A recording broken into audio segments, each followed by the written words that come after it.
because I will tell you that physicians and some nurse practitioners and physician assistants who happen to agree with our stance, many of them are terrified to speak out because they will be blackballed, they will be fired, they will be persecuted by their colleagues, and so many of them choose to stay quiet.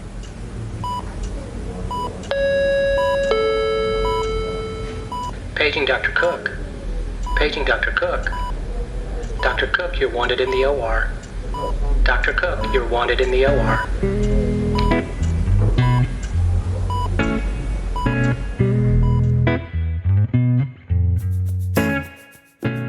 Welcome to the Prescription for Success podcast with your host, Dr. Randy Cook.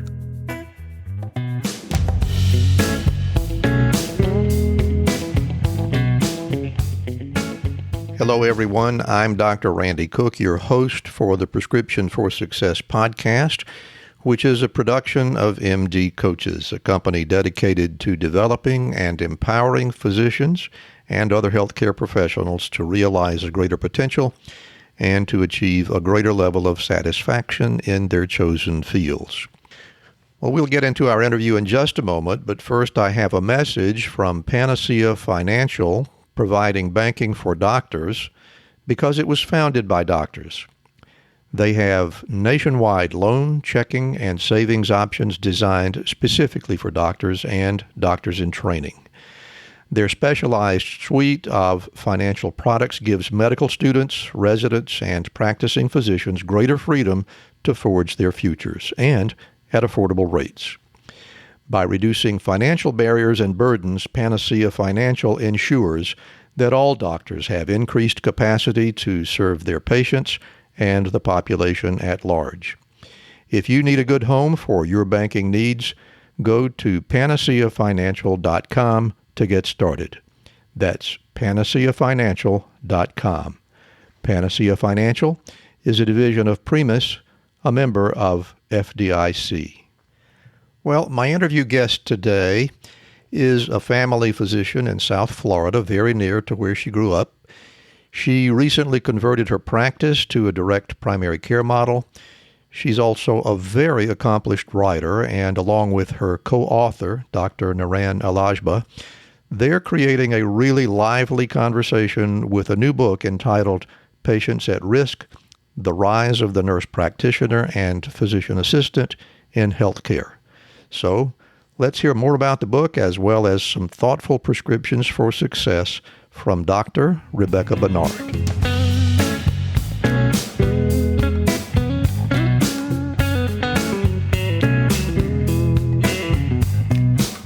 Well, it is my pleasure to be talking with family practitioner Dr. Rebekah Bernard down in Fort Myers, Florida. Rebekah, thanks so much for being here. Welcome to Prescription for Success. Thank you for inviting me. I'm really looking forward to this conversation. You are the co-author of a book that we're going to talk about in some detail. Dr. Naran Alajba is your co-author. We interviewed her just recently. She was in another episode. I think the book was not out at that point, but I've had an opportunity to read it in the meantime, and I'm really captivated by it. So looking forward to that part of the interview. Thank you. But as always, we want to talk a little bit about what it was like for you to find your way to success. So tell us about it. You actually grew up in South Florida, did you not? I did. I grew up in a small town called Clewiston. It's right in the middle of the state of Florida, just at the southern tip of Lake Okeechobee. I always like to joke that really the town shouldn't actually be there because technically the lake should flow right through the city and on down into the Everglades. But Right. because it's a great place to grow sugarcane, they created a little city there. And so it's a real small town, about 5,000 people, and that's where I grew up. Both my parents were registered nurses. So I heard a lot about healthcare, medicine, and nursing as a kid, and got me really interested in the idea of going into healthcare as a profession. Did you ever think about anything else, or was it always Well, medicine for you? I've always loved to write, but I had a pretty keen understanding early on of how I might be able to pay bills And being a journalist or a writer did not seem like it was going to be the easiest path towards financial independence, which is what I always hoped to have. I really saw what happens to people when they're dependent on Yeah. others for financial, for their life in general. And I realized from a pretty early age that I wanted to have a career that would allow me to take care of myself and sustain myself. And so, writing, as much as I love it, it became more of a hobby, whereas medicine was more a career for me. Well, I can tell you from my experience thus far that you are really good at writing. Thank you. Haven't had an opportunity to observe you in clinical practice, but your writing is superb. We're going to talk about more of that. But at the time that you matriculated at the University of Florida, your undergraduate major was sociology. It's a BA. Were you intending to apply for medical school at that point, or did it come later? Yeah, it was a very strategic decision that I made. I wasn't getting straight A's in all my hard sciences, and I needed to make sure that I had a good, strong GPA. So I looked at my options, and sociology was very interesting to me, but also it was just something that was a natural fit, and it didn't take as much effort to get A's in Hmm. those courses. And so it was really strategic in that respect, also because I was interested in it, but that allowed me a little bit of leeway with some of those B's, like in physics and organic chemistry, to balance out. So it ended up being a good thing that I chose sociology, though, because I think it gave me a really good understanding about other aspects of healthcare and medicine, which is, how populations act and think as well as individuals. So it was actually a really Yeah. good fit for me. That sounds like it was a really, really good decision. And my understanding nowadays is that the medical school admissions committees are actually looking for people that are not pure science majors. And so maybe you were ahead of your time. Yeah, I think it was maybe lucky. Well, there's nothing wrong with that. So when it came time to apply for medical school, you went to the University of Miami. Was that your only application, or did you put dozens of them out there? What Well, was the application process like? I applied to all the different Florida schools. At the time, there weren't as many as there are now. And as they say, when it comes to medical school, you go where you get in. And I was very fortunate to have been accepted at the University of Miami. So that's where I ended up. I was very happy to go there. It was a great experience for medical I school, bet it being in the was. inner city type area where you really get opportunity to see a lot of pathology, get your hands dirty. It's a great place for medical students, or it certainly was when I was there. I bet it was. And, getting back to that same question, I think people consider medicine to be such a scientifically based discipline. Did you struggle with the science in medical school at all? Actually, I'm pretty lucky I made it through medical school because I found gross anatomy to be the most intense and difficult situation I had ever experienced in my life. And I think it's because I had no idea of how to even study. I didn't have any Hmm. inside knowledge or understanding. And I certainly studied for that first exam, but I remember when we took the test, and we had that little buzzer system. You had 60 seconds or 90 seconds. And then at the end of that period, the bell would ring and you'd have to move to the next body station. I had no idea how it was going to be. I just assumed the body would be laid out in anatomic position the way I had studied it. Mm-hmm. And then there was the arm flipped around, turned upside down, and Right. a little pin stuck in a structure that I had never looked at in that way before. And moreover, they wanted to know more about like the embryological roots of the structure. So I was Mm-hmm. totally unprepared for what was going to happen.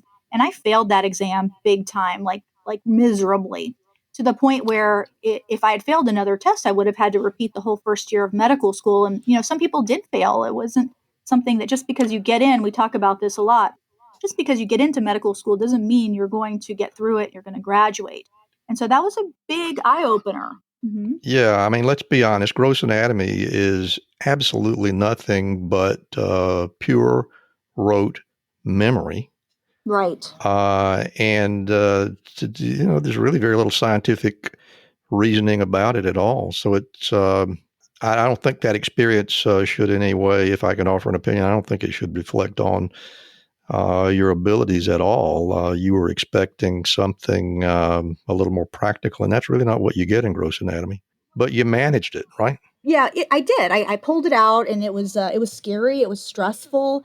It was also, though, a very defining moment for me in the sense that I realized I had to up my game. I realized I had to be more strategic. I really had to understand the rules and what was going to happen and be more prepared.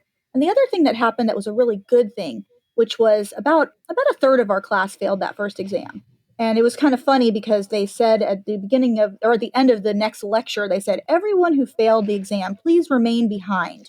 And so about two-thirds of the class gets up and walks out, and then the rest of us are just sitting there, dying. And we looked around at each other, and the girl that was sitting next to me said, "Hi, I'm Lauren." And she became my best friend, and we studied together. And here we are, like 20 years later, we're still really good friends.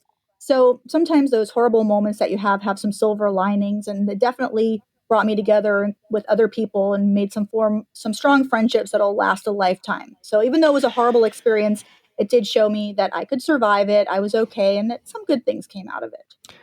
Of all the interviews I've done, I think maybe one person told me that, man, I really enjoyed that basic science stuff. For everybody else, it was a struggle. So this is not an unusual part of the story, but that's the segue into my next question. Did you feel more at home when you got into the clinical rotations? Absolutely. That was the place that I thrived. I loved it. It was thrilling working with patients, having that direct contact. I remember I wrote in my diary the first time that I was allowed to do a finger stick on someone to check their sugar. And it's hilarious because I look at it and it was like, oh my gosh, I got to do this. I got to poke someone's finger. And of course, now all these years later, you just think, wow, that was really where I was then. But it was, yes, Yeah. I loved the clinical years. It was wonderful being, in with patients and really trying to help them to get better or to manage their diseases. Those last 2 years, it sounds like you really were comfortable that you were where you belonged. Yeah, I talked about my friend Lauren. It's funny because she became a pathologist and she had the opposite experience. She got in those clinical rotations and she's kind of a painfully shy person. And it was really hard for her. And she ended up, so now she sits behind a microscope, of course, probably makes more money than the rest of us doing that. So but she found her niche. And I think those of us that love clinical medicine, as far as, interacting with patients, then we really find our niche when we get into those third year rotations. Well, let's go on to what's next. You made a decision at some point that family practice was where you were headed. Can you tell us a little bit about how you came to that decision and what postgraduate training was like for you? Well, a lot of the shadowing that I did and preceptorships that I did before medical school when I was in college were working with family physicians and small practices. And I always loved the fact that the family physician could do so many different aspects of medicine and really get to know people and their lives and be instrumental in that. So I was very interested in primary care to begin with. And then when I got accepted to the University of Miami, I applied for a National Health Service Corps scholarship. And that basically locked me into primary care because you agree that you'll work in primary care for X number of years in an underserved area. So I had already made that commitment. And then as I went through my rotations, I realized, wow, maybe I would have liked dermatology or ophthalmology, but I had committed to primary care at that point. And so it was kind of good, I guess, that it helped to continue to direct me in that way. Because I really do believe that primary care is such a bedrock of the healthcare system. It's so important. Unfortunately, it's a little bit undervalued, I would say, but I'll it's say. still a great place to practice medicine.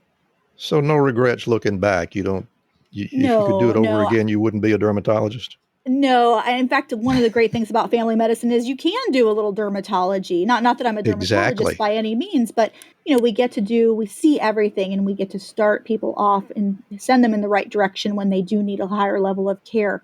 But it's really nice as a family physician because if you do have a special interest in something, there is no reason why you can't pursue that and make that a big part of your practice. And so there are a lot of advantages to going into primary care because of that.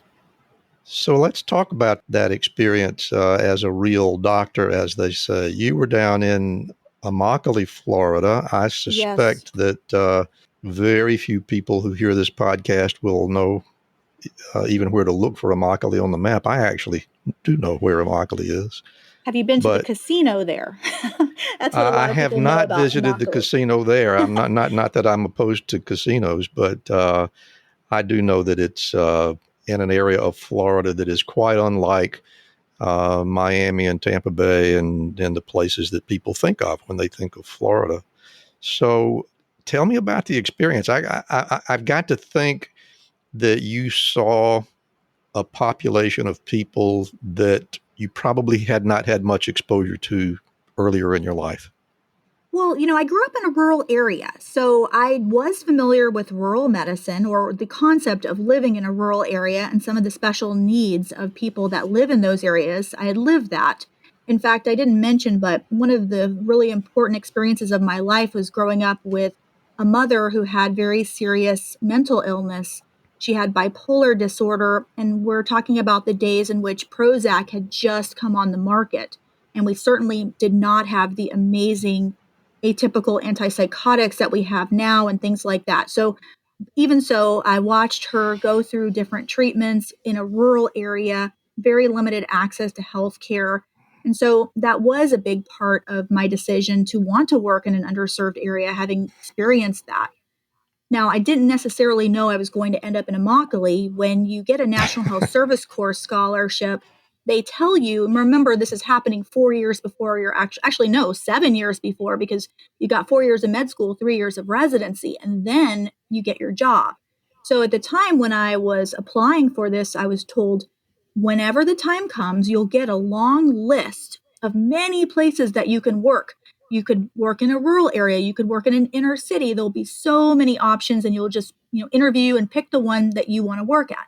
So when the time came, I got the list, and there were 3 places on the list, and they were all 3 rural Florida. Of course, this is in Florida. I wanted to stay in Florida. I am a Floridian, and Immokalee was one. A small town called Chiefland was another one. It's outside of Gainesville, about an hour outside, and then a town called Lake City, which was north of Gainesville.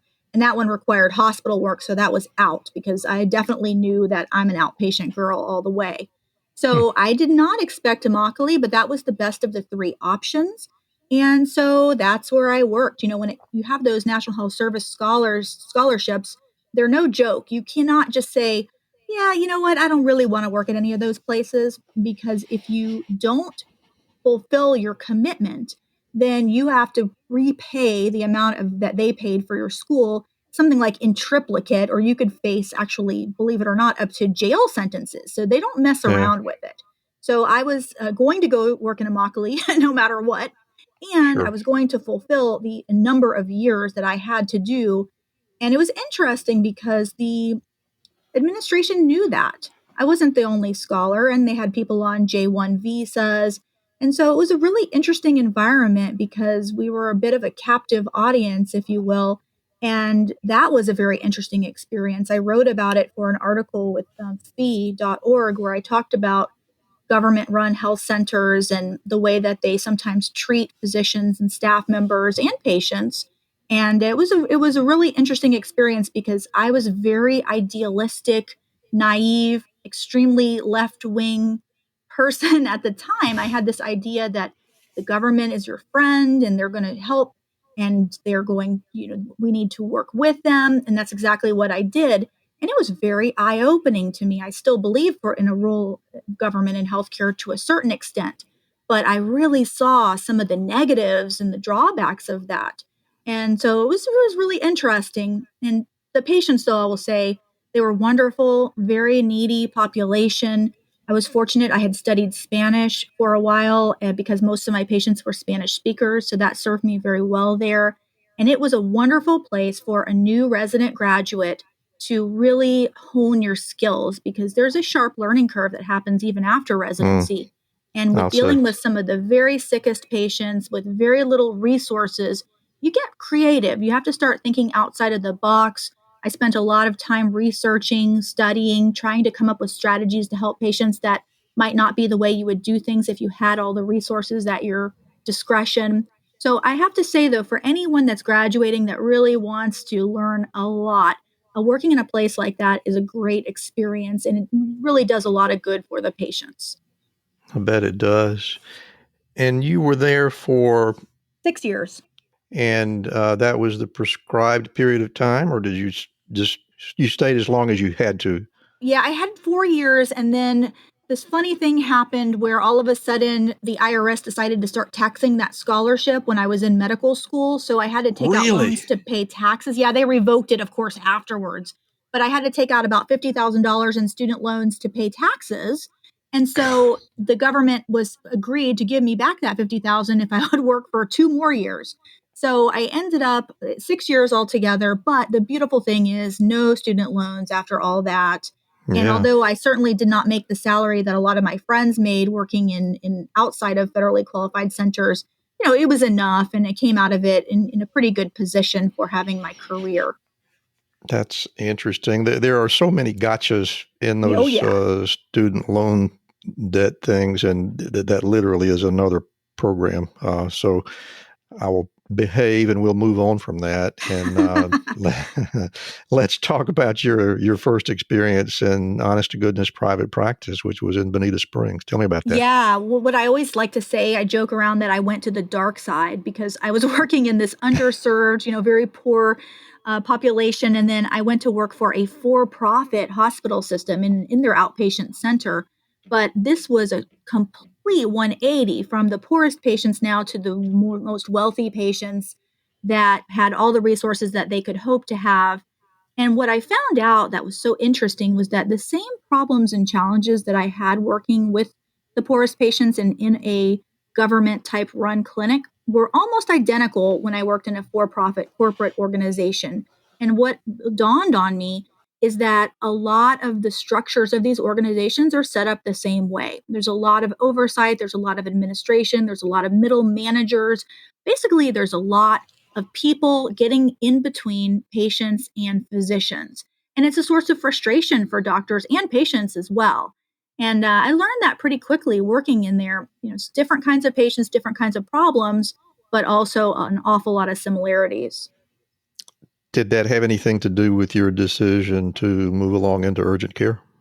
Yeah, it did. So what happened was I'm the kind of person that I'm going to try to make things better, maybe unrealistic and a little bit of sense of that I can have more of an impact than I really can, maybe excessive sense of self-importance as many of us physicians have.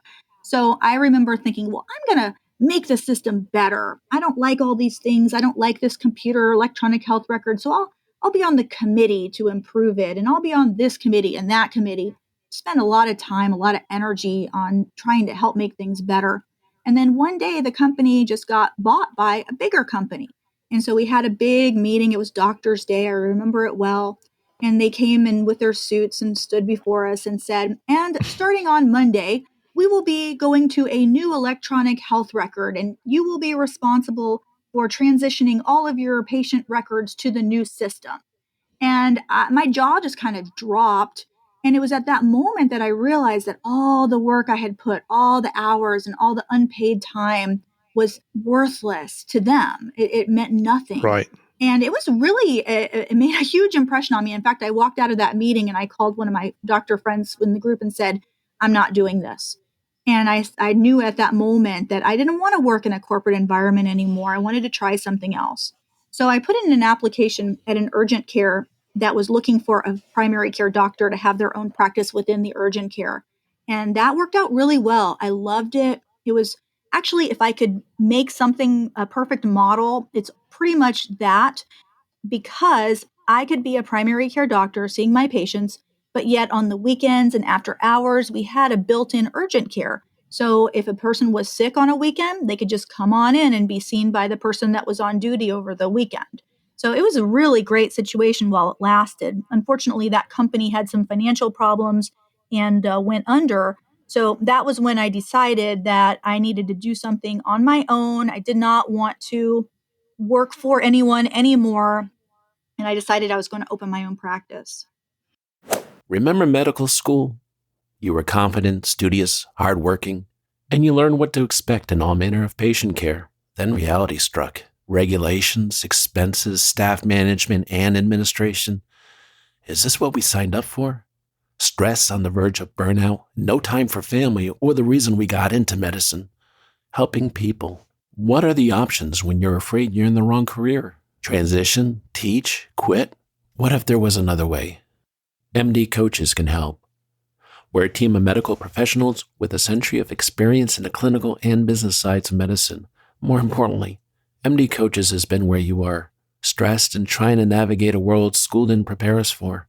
MD Coaches is your mentor, your confidant, to help you make your practice shine, navigate administrations, and successfully lead staff and projects. Or if you're ready to transition, we can help there too. MD Coaches is doctors helping doctors. Visit our website to receive a free, no-obligation consultation. Go to mymdcoaches.com/RX.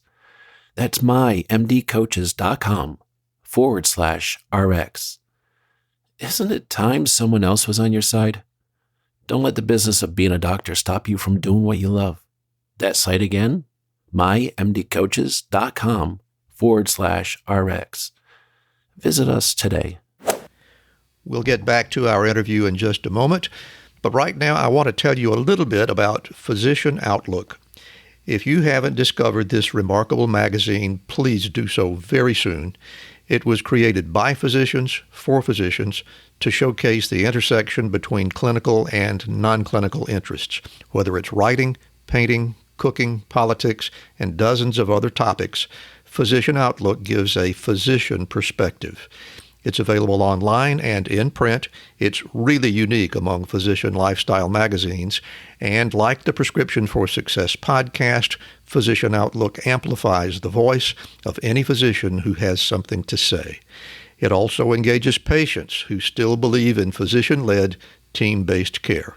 And Prescription for Success listeners can get 3 months free when you enter our promo code RX for Success and select the monthly option at checkout.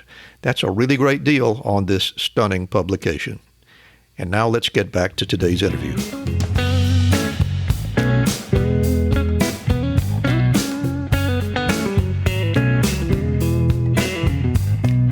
For those who might not know, tell us a little bit about what direct primary care is and what your experience with it has been.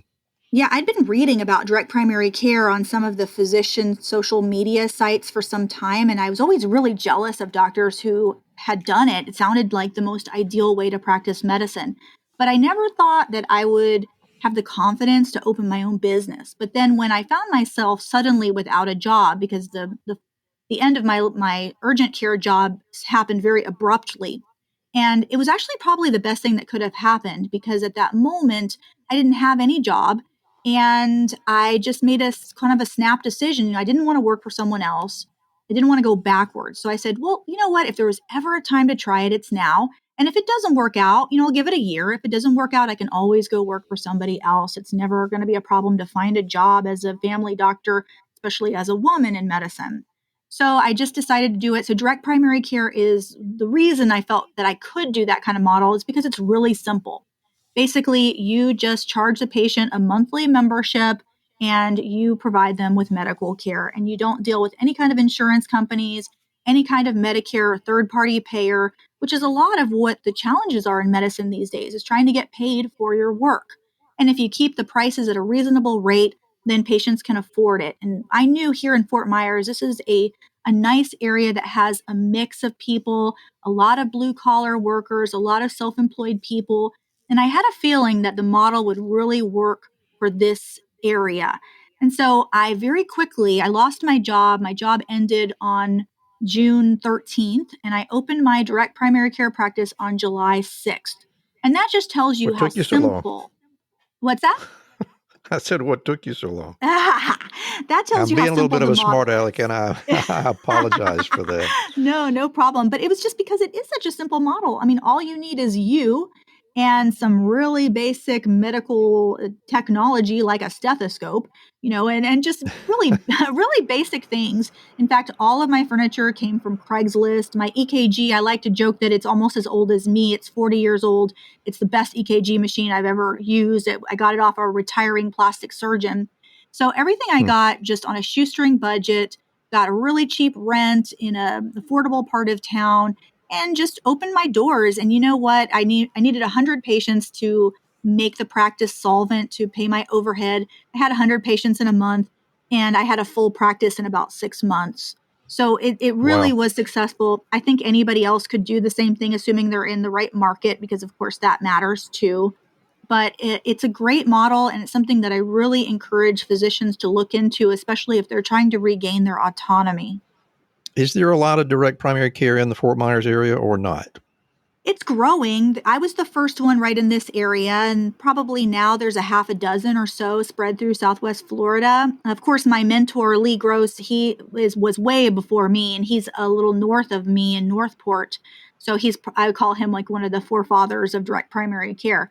But it's definitely growing. I get phone calls and emails, at least every week from someone, if not in my area, around here that wants to know more about it, and I'm always happy to share because there's plenty of patients to go around. My practice is full, so I'm always happy to help other doctors grow their own direct primary care practice. Well, it sounds like you landed in exactly the right spot. And not only is it making a good living for you, but it's given you considerable control of your time, I should think, relatively speaking, compared to other Yes. types of practice models. And that has given you the opportunity to do a good bit of writing. And that brings us to this incredible book that I want to talk about. Patients at Risk: The Rise of the Nurse Practitioner and Physician Assistant in Healthcare. And I want to begin by saying this is not just a discussion of the nuts and bolts and legalities and little feuds that go on in the healthcare world. It's the story that is built around this very unfortunate young woman, Alexis Jamal Ochoa Dawkins, and how she lost her life at the hands of a nurse practitioner, and as a result of a medical event that probably a fourth-year medical student would have recognized immediately. And built into that story are all the intricacies of this incredibly fast-growing movement of so-called physician extenders, namely nurse practitioners and physician assistants. And it shines a really bright light on how that area of healthcare delivery is practically totally unregulated, or at least that's the way that I read it. So now that we've had my sermon, I'm interested in how you came to get the idea to write this book, along with Naran Alajba, who is a pediatrician out in Oregon. I'm also interested to know how the two of you connected. But what were the origins like? What's the Yeah. beginning story? The basic story of this is corporate greed.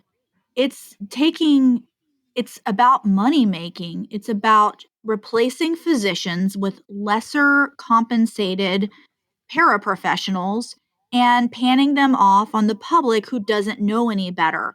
And until something tragic happens, like the death of Alexis Ochoa, they get away with it. And even when something tragic like that happens, they still get away with it and they still do it.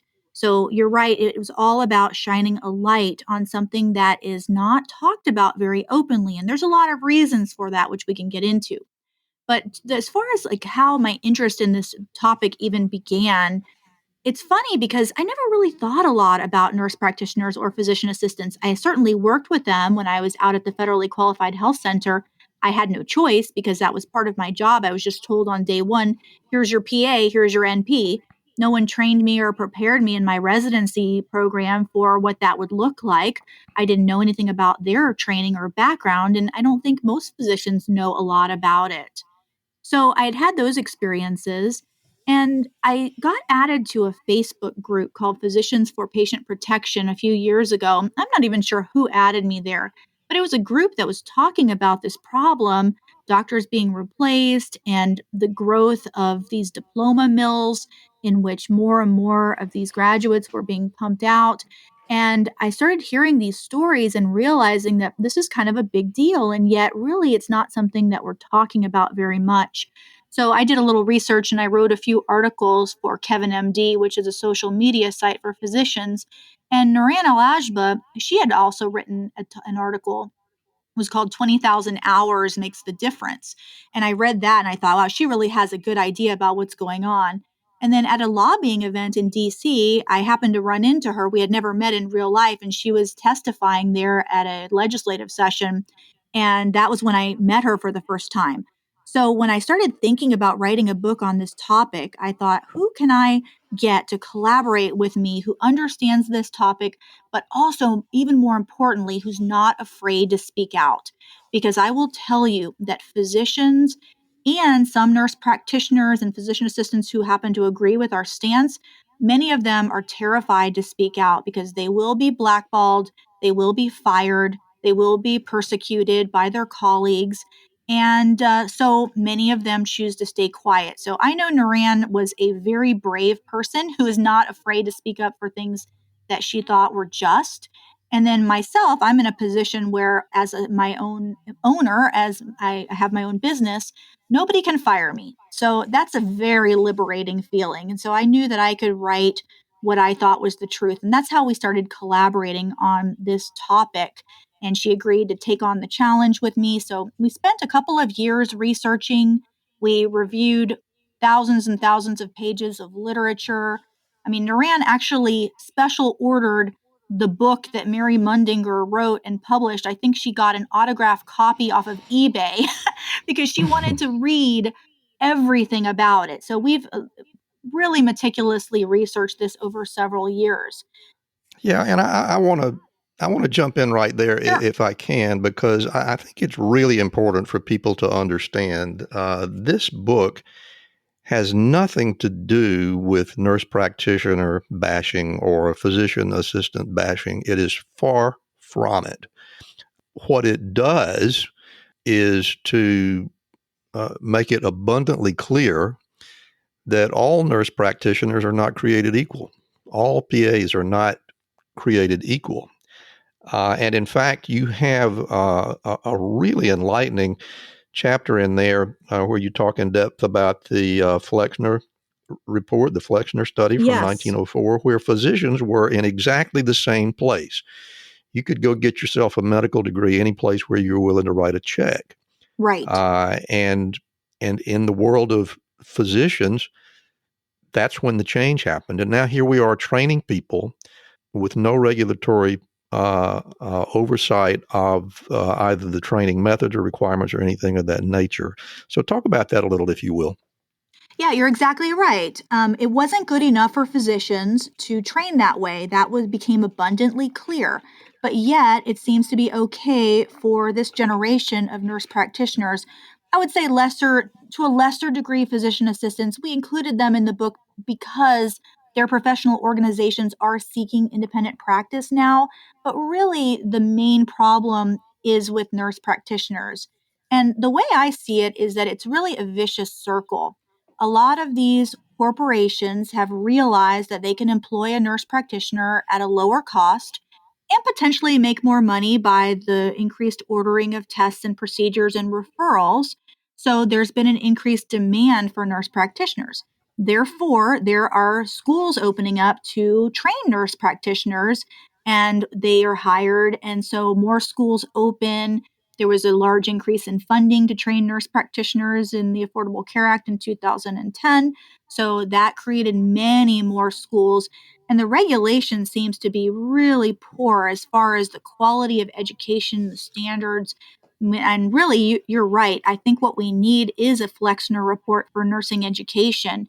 It needs to come from them because right now, even their own graduates, many nurse practitioners are very uncomfortable with what's going on. When we hear from them in emails, it's always the same thing.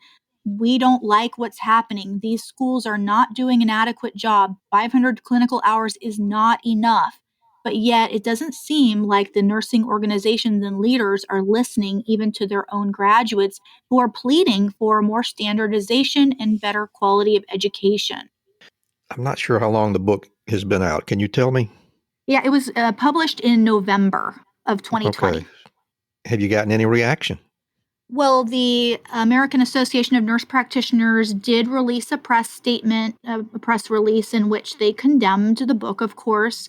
They called it conspiracy theories and that we were peddling stories, that sort of thing. And I think the main reason they wrote that was because they were responding to a news media piece that was done by WGN and investigative reporter Rich McHugh, which featured the book and the case of Alexis Ochoa, as well as Betty Wartenberger, a 7-year-old girl who died when a nurse practitioner failed to diagnose her with pneumonia and sepsis. And the nurse practitioner leaders actually tried to stop that report from coming out. They asked their supporters to send emails and threatened to boycott the organization. And even the WGN, when they introduced the segment, they acknowledged that they had been pressured to pull it. And it was a pretty, I mean, from my perspective, it was a fairly balanced piece. There were interviews with Sophia Thomas, the president of the American Association of Nurse Practitioners. So that was what garnered that response. They also wrote a press release against me when I published an article in Kevin MD just calling some of their graduate programs diploma mills. So that's been the main response, but nothing more than that. Of course, in the beginning, we were very nervous that maybe we would get some kind of, cease and desist, or they would find some error. But even though we were extremely careful, there's over 500 citations in the book. It's been picked over by multiple copy editors. But, you still wonder, is there going to be some gotcha moment where something, we made a mistake somewhere? But that hasn't happened. It's been out for 5 months. So we feel a little better about that. And as far as the reception from physicians, it's been overwhelmingly positive. The doctors that have read it, and especially those that are just learning about this topic, had a lot of positive feedback from us. We've heard from, as I mentioned, nurse practitioners and physician assistants who said they agree with a lot of the things that we say in the book. And of course, we've had our share of hate mail and, bad negative emails and some people writing 1-star and bad reviews on our personal business sites and things like that. But, that's par for the course. That there are always going to be people that don't agree with what you have to say. And that's how they feel that it's best for them to respond. So I find that, when one thing I've learned with being in the public eye a little bit is that when people criticize you, it also brings out your supporters. So maybe other doctors who ordinarily wouldn't say anything positive about you, when they see someone saying something negative, then they will come to your defense. So I'd say that those negative messages have galvanized our supporters. Well, I'm a little surprised, not that you would get some pushback, because the people that are operating the diploma mills obviously are going to make an attempt to defend themselves. But an organization that represents nurse practitioners as a whole, I should think that they would get behind a movement to elevate the standards of education and certification and all of the things that gives legitimacy to what they do. And yet it sounds like you really haven't seen much of that positive response from those people. Not at all. And I think part of it is that there's a lot of profit being generated by these educational centers. I have seen, and we included in the book some screenshots from former presidents of the American Association of Nurse Practitioners who have expressed concerns about the educational standards, but also made it clear that they didn't really feel like there was anything that they could do about it. So you're right. I don't understand why there's not more of a push to clean up their own house a little bit, but we're really not seeing that. And the other thing that we're not seeing that I think is interesting, a lot of nurse practitioners and physician assistants do not want this thing they call full practice authority, which basically means practice independence. And we hear from these people all the time. They say, we love working together with physicians. We did not go to medical school and residency. We do not want to be independent. But I'll tell you what, the American Association of Nurse Practitioners, that is their agenda. And in fact, at their closing statement of their 2019 conference, they had one of their leaders stand up and tell the attendees of that conference that if they are opposed to full practice authority, they need to stay quiet about it. In fact, they put up a slide. It was a smiley face with a zipper for the lip. And it said, sometimes the strongest voice is silent. And so it's clear that there's some intimidation and there's some bullying tactics. that are being done telling nurse practitioners, if you want collaboration with physicians or to work under supervision, you need to keep that to yourself. And I think that's a real disservice to those nurse practitioners who appreciate and want to have that relationship, which is really what the model was founded on. Yeah, that really is disappointing. And you have a great chapter in the book where you get into that reality that the discipline of being a physician and the discipline of being a nurse come from two entirely different but very necessary places with respect to addressing the needs of the sick. And I don't see anything in here that says let's make nurse practitioners go away. What I see is a message that says let's get together, let's lock arms, and let's do this together. And I can't imagine why anything would be wrong with that, other than, as you say, if you don't have to live up to any ethical standards elsewhere established, it gives you a lot more freedom to make more money, I should think. And I hope I'm not overstating that. I don't want to put words in your mouth, but that's how it looks from over here. Well, every study that shows good results with nurse practitioners has involved nurse practitioners working in close collaboration, and I would call it under supervision with a physician. And when doctors and nurse practitioners and PAs work together, patients can get amazing care. And it really is unfortunate that it's turned into this adversarial sort of turf war situation, because it really doesn't need to be, it shouldn't be. It's not in the best interest of the professions, and it's definitely not in the best interest of patients. And I know some wonderful nurse practitioners and physician assistants that take great care of patients. And they'll be the first to tell you, as I will as a family physician, that we have limits to our training and our knowledge and our experience. And that's why we need to work with other people that maybe know more or have a different background. It's the same reason that I refer to specialists when something is outside of my comfort zone or my knowledge base. So I think a little bit of it is ego, a little bit of it is hubris, and a whole lot of it is this Dunning-Kruger phenomenon, or of not knowing what you don't know. And this is one of the things we hear a lot from old school nurse practitioners, is that back in the day, you would be a nurse for a real long time before you would become a nurse practitioner. And these were usually the creme de la creme of nurses as well. And so they had a healthy respect for what could go wrong in the worst case scenarios, because they had seen it working as a nurse. But what we're seeing now are these direct entry programs in which graduates that have a bachelor's degree in any subject, could be theater and art, can go on to become a nurse practitioner within 15 months to 24 months. They've never seen anything bad. So they don't think about it. They don't worry about it like we who have seen awful things happen constantly worry. I worry every single day. But if you're just sort of I guess ignorance is bliss in a way. If it never even crosses your mind that something terrible could happen, then I guess it's a little bit easier to go into these situations, because a lot of my colleagues say they just can't even believe that somebody would do an online training and then just jump into seeing patients. And it's because they really don't know all the terrible things that can happen, and that respect hasn't been drilled into them by just the years of seeing situations. Yeah, looking back on my own training, my 5-year experience as a resident in surgery, the places where I learned the most are the places where I came close to making a terrible mistake. And the only thing that kept me from it is that there were people all around me, more senior Yes. residents, faculty members, even nurses. Yes. That pointed out to me that I was about to step into a deep, dark hole. And Yes. we're kind of all in this together.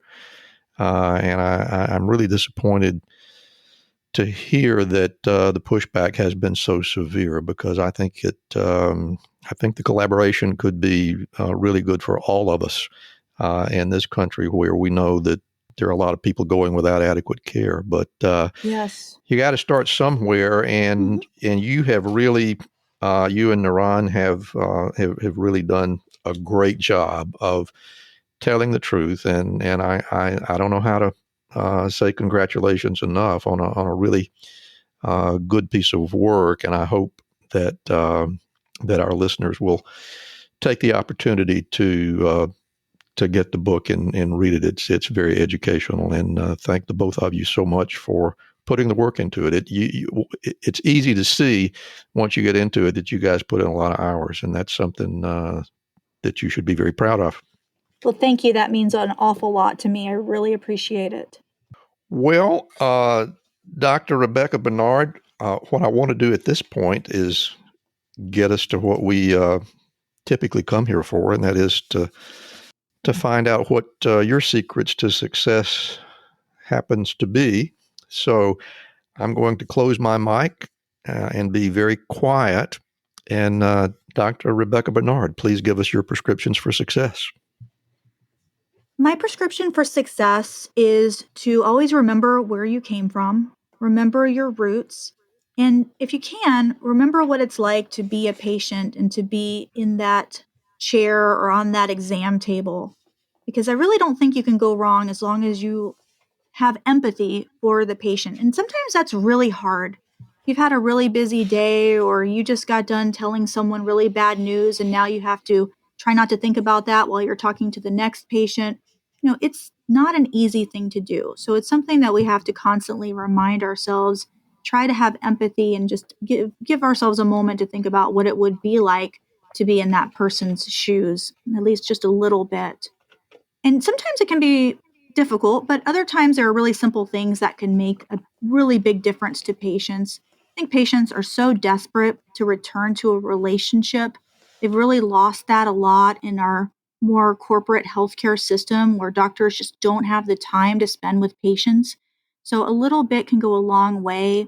I would say eye contact, a warm smile, even if you're not that excited to see someone, pretending that you are a little bit, just giving them a warm greeting, a handshake, sitting down while you're talking to someone, and not staring at the computer if you can help it, which is really difficult because I know we have to do so much now on these electronic health records. But if you really want patients to love you and you want to get the best out of your patients, and actually, I would argue that when you take the time to really hone in and developing that relationship, the rest of your office visit's going to go so much quicker and so much more smoothly and won't be as much of a struggle. So you'll actually benefit more from it as well. The other aspect of a prescription for success is to regain your autonomy. It's so important to own yourself as much as possible. Sometimes we have to sell ourselves into indentured servitude to a corporation or an entity for a little while. In my case, I had to do it for the National Health Service Corps, or maybe you need to get those student loans paid back, or maybe you have to work for a hospital because of the type of practice that you have.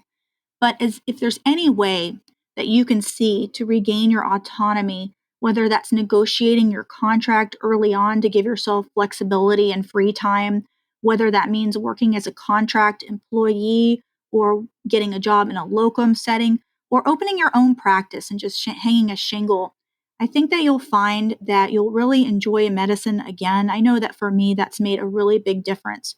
And the other thing that's so important about having autonomy is it allows you to be your own authentic self. You don't have to hide your feelings. You can say to the world what you believe to be the truth, and you can speak out without fear of repercussions of losing your job or losing some kind of position of power within an organization. And there's a lot to be said for that. So my prescription for success then is to remember who you are, always show empathy to your patients, and do whatever you can to regain autonomy as a physician. Well, Dr. Rebekah Bernard, there is a lot of wisdom in that, and I want to thank you for sharing your thoughts with us today and for being on the show. It has been a great pleasure. Before we go, I want to give you an opportunity to tell our audience where they can find you, where they can find the book, and anything else that you would like for them to know before we close out. Thank you. The book is called Patients at Risk: The Rise of the Nurse Practitioner and Physician Assistant in Healthcare. It's available at Amazon.com and at BarnesandNoble.com. We also have an Audible audiobook version that is also available on Amazon. I have a website. It's my own. It's RebekahBernard.com. But we also have one for the book. It's called PatientsAtRisk.com. And we do have a podcast and a YouTube channel called Patients at Risk. And so we'd love for you to check that out. And if you're a physician and you'd like to learn more about promoting physician-led care and truth and transparency among healthcare practitioners, then I would urge you to join the group Physicians for Patient Protection. You can find us at our website, physiciansforpatientprotection.org. Well, once again, thank you so much for being here. I really enjoyed the book, and I have really enjoyed our conversation. So thanks for taking the time. I know you have other things that you could be doing, but it means a lot to me that you decided to spend some time with us. I really enjoyed it. Thank you so much.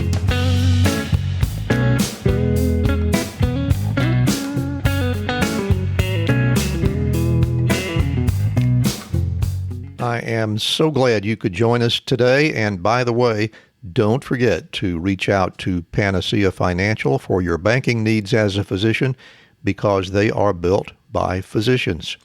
Panacea's PRN personal loan was designed specifically for physicians and physicians in training. So go to panaceafinancial.com and open your new account today. Panacea Financial is a division of Primus, a member of FDIC. And that's all we have for you today. Remember to follow us at Apple Podcasts or wherever you download your podcasts. While you're there, leave us a review, and we do hope we earned 5 stars today. Also, check out our podcast website at rxforsuccesspodcast.com, where you can give us your prescription for success through SpeakPipe. And finally, remember to fill your prescription for success with my next episode.